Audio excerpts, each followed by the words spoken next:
My boyfriend let another man act as my Prince Charming. Salutations! Welcome to Loving the Language of Literacy. My name is Sophia Lee, and today this is my Return to the Dark Side, Episode 2. If you are not aware, my Return to the Dark Side is a sort of weekly series I have on my channel talking about everything I've done in a poetry class for that week. It is an absolutely wonderful group of people. We meet every Saturday from 12 to 2, and I've learned so much. I've grown as a poet and as a writer, and it's such a wonderfully mentally stimulating experience for me being amongst all these people, my age, younger and older, who have such a passion for writing and a talent for it as well. And I pondered on actually filming this video because I'm actually filming this after the third episode of my Return to the Dark Side. But to be honest, I just really wanted to share the poem I wrote, mostly because it's unlike my usual material. It's more prosody, and it's just a bit funny in my opinion. And I'm going to go over just what we initially did in class and then the poem itself, which, if you haven't been here before, is my normal format for these videos. Georgia Popoff, the poetry teacher, as well as the whole coordinator for the Downtown Writers Center itself, brought in two poems that day, and they were My Father Threw a Plate by Jerry Mursky, as well as a one called Laka Waka, also by him. And the really fun part of this entire just experience and the poems themselves are that these are more prosody, and these are actually direct excerpts from his memoir, but the memoir is told entirely through verse. It's very much like a narrative and tells a complete story while still having all of these poetic qualities. The whole point of it really was that it completely and utterly inflated what happened. Actually, Georgia said that when he came in, he said that his father didn't actually throw a plate. These two poems sparked today's prompts were to write a memory poem featuring on a dramatic moment, either from the perspective of someone who's experienced it or observed it, and kind of focusing on the whole participant-observer aspect of it, as well as just inflating it as much as possible for the sake of humor. And I think I accomplished that, if I do say so myself. In the first poem, My Father Threw a Plate, the very first line is what hooked me, and that is, "For drama, nothing beats spaghetti." And throughout the entire poem, he really just uses some of these terms and words and phrases that make it so much like a poem while still creating this wonderful image for us, such as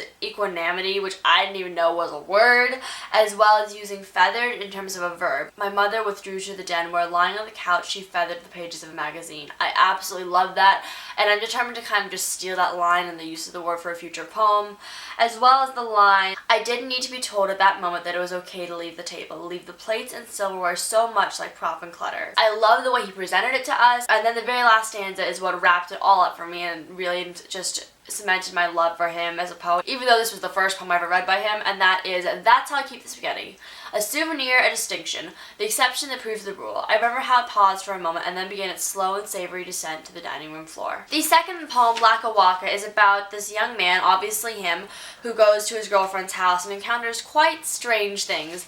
And there are so many different lines that I absolutely love, such as, "The one with the gun waves it above his head like he's taking the temperature of the air, as if it were loaded, and pull the trigger on my voice. I'm not much of a bicycle rider, but I have a destination. The attendant has his hand up and is frozen in that upside down submissive crouch that says surrender in animal language. I'm gonna be all over you, like white on rice. But all I hear are riffs of fractured air that approach. They've staged the scene as a way of squeezing out an ounce of humor from their friend who works on Saturday nights. I look at the screen door and am pleased that the air is coming through and nothing else." Now for the poem itself, and I am so excited to share this with you just because it's very interesting, it's very personal. I kind of made the whole room go silent just because of connotations and what poetry class has meant for me personally and how they see me as a different person kind of because of the poem. And I will fully explain everything once I have read it. My boyfriend let another man act as my Prince Charming. Gym day. In order to prove I was not like the rest, a deviant who threaded lies to his identity and sewn them into statements. 6 minutes. 6 minutes to wrap the brace that would block the accusations, as well as my circulation. Prince Charming had me figured out even before I opened my mouth. All is observant, the overgrown imp with eyes that plead strangle me and smiles that ask for knuckle sandwiches in the lunch line. He watched me struggle, seconds being torn like the velcro from its adhesive. Commanded. The seat in front of him, the glass slipper brace, and I suppose his stubborn princess. We parried, insistence and excuses volleying their way across the ever-lessening expanse of time. 2 minutes left. I gave in. The brace fit. Prince Charming laced it up and tightened the straps. I glared at him the entire time, wishing I could check off the box marked deviant and never think about this again.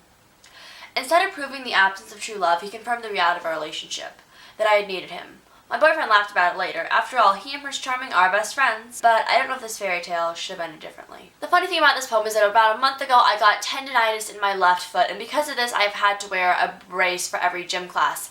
And this one day I was just like, oh my god, I'm having so much trouble, I can't actually get this brace on, and I for some reason completely blanked out on how to wrap it, even though I'd been to the physical therapist like the day before that.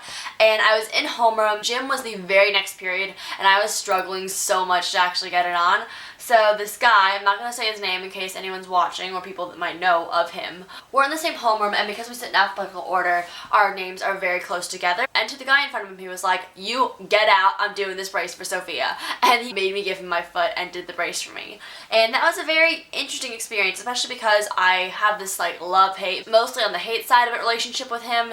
And it was very interesting to have had needed him to do a simple thing like my brace. This was an extremely short My Return to the Dark Side, mostly because I don't really remember what everyone else said, and I meant to film this video ages ago. I would have actually just disregarded it and not filmed this video altogether, but I really wanted to share the poem and hear what you thought, so just tell me in the comments below your opinions on the poem, what kind of memory you would have focused on to completely inflate, and just what you like to do in terms of writing, and what you think of the kind of vague line between prose and poetry. Anyways, thank you so much for watching, keep calm, read on, and I'll see you in a video soon. Goodbye.